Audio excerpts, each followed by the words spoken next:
Ladies and gentlemen, welcome back to the analysis of YOLENO TV. I hope you're well. From wherever you're watching this channel, the biggest problem that this government has been accused of is loans, taking secret loans. Now, talking about taking secret loans, Mbadi, the CS for Treasury, I, John Mbadi Ngongo, has been forced to react to that accusation. When William RUTO was campaigning, one of his agenda was on how to reduce the burden of loans on Kenyans. You know, when you take a lot of loans, then the issue of odious debt arises, and then there's the issue of corruptions. Then there's the issue of taking loans which cannot be accounted for. You take loans, projects are stalled, there's no meaningful development, the roads cannot be, traced. Kenya hatutakuwa na haja ya kwenda kukopa madeni kutoka China na mahali ingine. There was a time and Morara Kibaso used to reveal some of these stalled projects, and back then we would get information about projects which these governments have been saying they have done, completed, and money spent. But when you look at the actual appearances of these projects, sometimes most of them are not even halfway. Now, let's get back to Mbadi. Facing challenges mostly as a result of debt payment and debt servicing cost.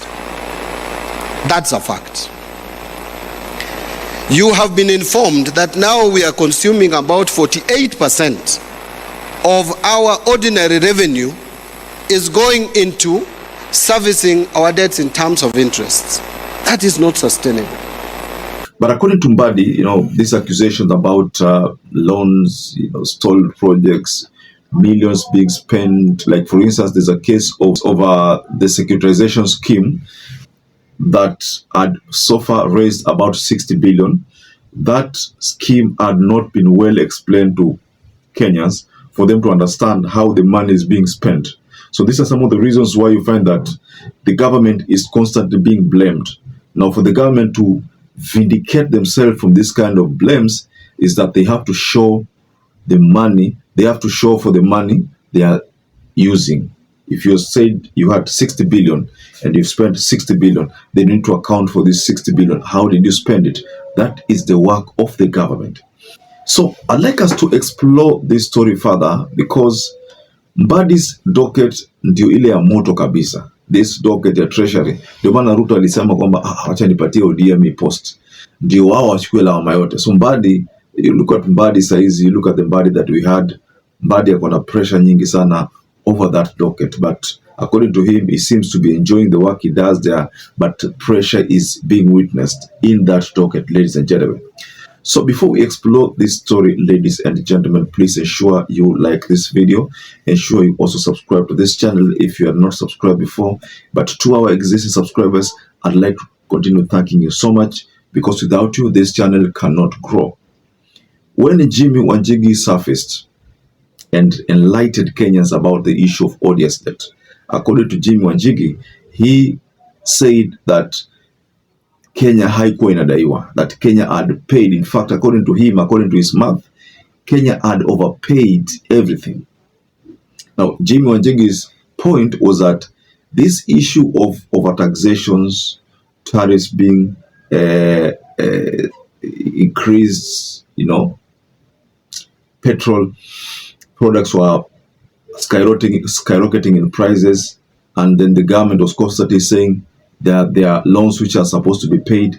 Those kind of arguments, those are the main reasons why Jimmy Wanjigi came up with the issue of odious debt. But that matter was not addressed well.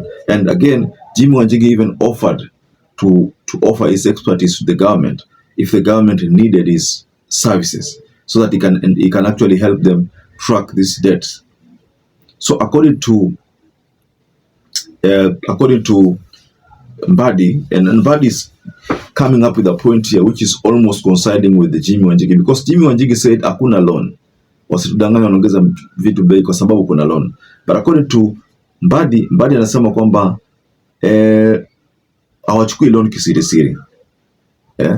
hawachukui loan kisirisiri na hakuna loan wamechukua. That's the position. And issue of securitization, hii mambo pia amesema kwamba hiyo pesa kuna venye inatumika.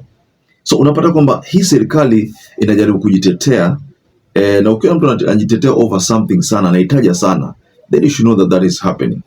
If Mbadi is defending himself a lot on this matter of secret loans, then most likely they are taking secret loans. Because again, why can't they make these documents public about loans? They're all loan portfolio. If I may take you to the issue of SGR, how many of you have seen the old contract of SGR? Kuna vipengele vingi sana hujawahi kuona, kwa sababu hiyo story ikiwekwa public watu wameisha. There are so many people who stole SGR money, and then if the document is put on the public domain, hapo kitaumana kabisa. That's the main reason why you find that when the Kenya Kwanza government, Kenya Kwanza were doing their campaign, they promised that they would put that document public. They will put it, reveal the details of that document so that Kenyans can actually consume. But when they took over, Murkomen alituonyesha tu vitu zingine kidogo kidogo hivi akiwa transport CS na akapoteza hiyo mambo, na mpaka leo hatujajua nini ilifanyika. So hii mambo ya kuchukua loan ya kisirisiri ambayo Mbadi anajikuta anajitetea, labda ni ukweli kwamba loan zinachukuliwa kisirisiri na yeye ajui, ama loan zinachukuliwa kisirisiri anajua, lakini there's nothing he can do. In fact, there's nothing that John Mbadi can do kama hivyo inafanyika, you know. So perhaps if you're watching this video and you've not subscribed, take 1 second and subscribe, like this video. Until you catch up again, stay safe and stay blessed. Thank you once again for choosing YOLENO TV as your favorite political channel, because you are the real deal. Remember, all you need to do to support this channel is subscribe, like, and comment, and share our videos.